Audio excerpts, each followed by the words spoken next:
Bismillahirrahmanirrahim. Assalamualaikum warahmatullahi wabarakatuh. Apa kabar anak-anakku kelas 5 Ibnu Hajar Asqalani, Ibnu Katsir, dan Ibnu Taimiyah. Semoga kita semua selalu dalam perlindungan Allah Subhanahu wa taala. Amin amin ya rabbal alamin. Bertemu kembali dengan Bu Rinda pada pembelajaran tematik tema 5A, organ gerak hewan dan manusia. Subtema 1, organ gerak pada hewan. Nah, alangkah baiknya teman-teman semua sebelum kita memulai pelajaran hari ini, kita semua membuka dengan berdoa dengan membaca basmalah bersama-sama. Bismillahirrahmanirrahim. Terima kasih. Salah satu ciri yang membedakan makhluk hidup dengan benda mati adalah bergerak. Nah, gerak pada makhluk hidup itu ternyata ada bermacam-macam ya. Ada gerak berpindah tempat, ada yang bergerak di tempatnya saja. Nah, apa saja gerak yang bisa dilakukan oleh makhluk hidup tersebut? Yang pertama, gerak pada tumbuhan.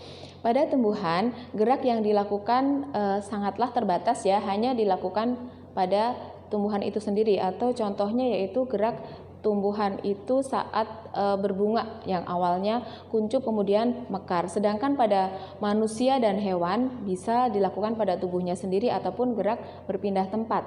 Pada tubuhnya sendiri contohnya adalah saat makan, saat minum, saat mengangguk, saat menggeleng, atau gerakan sholat. Sedangkan gerakan untuk berpindah tempat itu bisa dilakukan bermacam-macam juga, berlari, melompat, berenang, dan sebagainya. Nah, sebenarnya apa sih yang mempengaruhi gerak pada makhluk hidup itu, atau dipengaruhi oleh apa, atau dilakukan oleh apa, yaitu oleh otot, oleh tulang, dan persendian. Nah, untuk pada pembelajaran kali ini kita hanya akan membahas tentang gerak pada hewan. Jadi untuk manusia dan tumbuhan menyusul pada pertemuan selanjutnya ya teman-teman.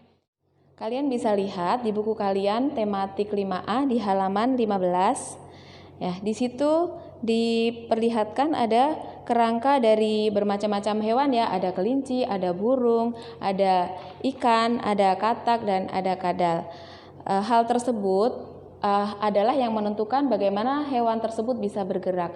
Yang menentukan hewan tersebut bergerak berbeda-beda adalah karena tempat hidupnya dan juga bentuk rangkanya. Di sini kelihatan ya, bentuk rangka kelinci dan burung sangatlah berbeda, dan juga ikan serta katak serta kadal.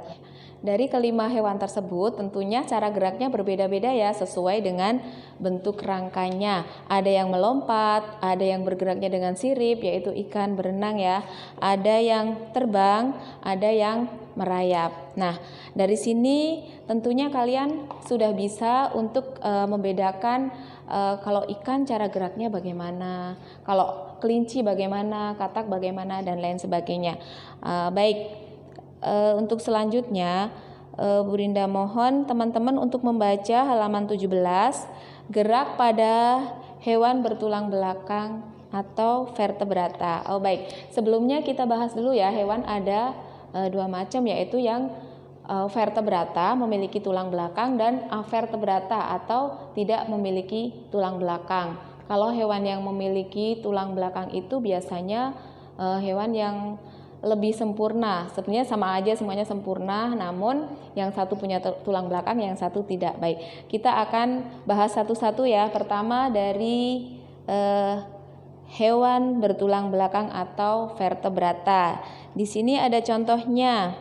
Ada kelinci, ada katak, ada burung, ada biawak, dan ada ikan.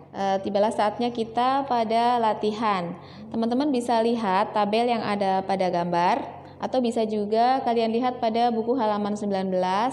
Dicoba untuk mengisi tabel kolom-kolom yang masih kosong. Kalian boleh lihat dari bacaan yang telah dibaca sebelumnya tadi.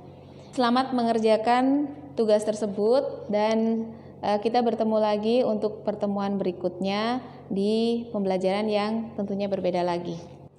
Oke teman-teman, sekian pembelajaran hari ini tentang organ gerak pada hewan, terutama hewan vertebrata atau hewan bertulang belakang.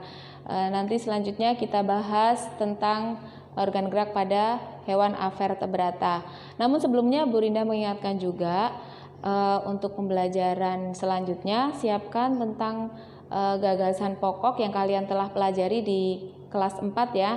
Nanti kita akan bahas lebih lanjut lagi dan menentukan gagasan pokok dari bacaan yang telah kalian baca di bacaan yang tadi Bu Rinda minta.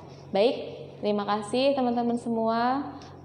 Semoga tetap semangat untuk pembelajaran jarak jauh ini. Wabillahi taufik wal hidayah. Wassalamualaikum warahmatullahi wabarakatuh.